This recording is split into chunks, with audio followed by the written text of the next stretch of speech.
নির্বাচন করতে পারবে আওয়ামী লীগ, ইসির সিদ্ধান্ত চূড়ান্ত। বাংলাদেশের রাজনীতিতে ফের এক বড় পালাবদলের ইঙ্গিত দিচ্ছে নির্বাচন কমিশনের নতুন উদ্যোগ। আসন্ন একাদশ জাতীয় সংসদ নির্বাচনকে সামনে রেখে ইসি চূড়ান্ত করেছে গণপ্রতিনিধিত্ব আদেশের খসড়া। এতেই যুক্ত হয়েছে নতুন একটি বিধান। আদালত কর্তৃক ফেরারে আসামি ঘোষিত কোনো ব্যক্তি আর সংসদ নির্বাচনে প্রার্থী হতে পারবে না।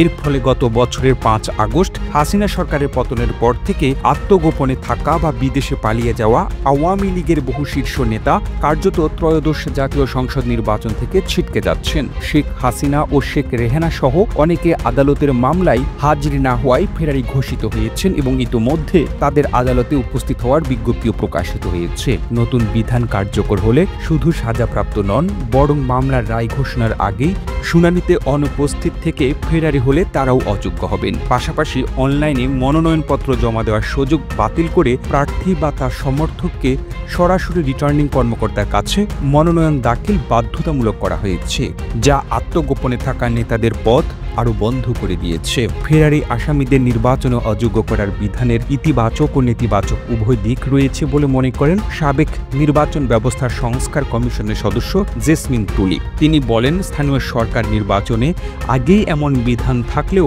এবার সংসদ নির্বাচনের আইনে যুক্ত হওয়ায় রাজনীতিতে নতুন সমীকরণ তৈরি হবে। তবে প্রশাসন ও পুলিশের প্রভাব খাটানো হলে নিরীহ অনেকেই হয়রানির শিকার হতে পারেন।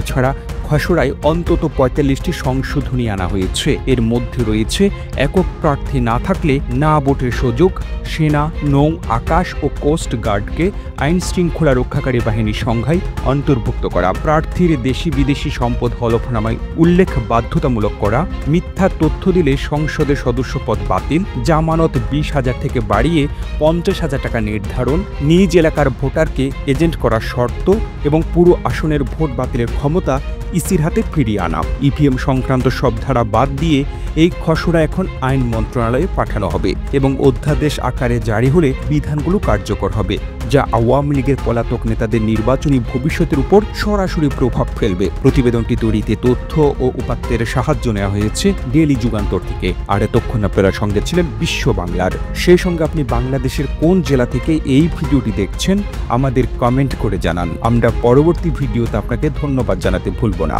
এতক্ষণ বিশ্ব বাংলার সাথে থাকার জন্য অসংখ্য ধন্যবাদ।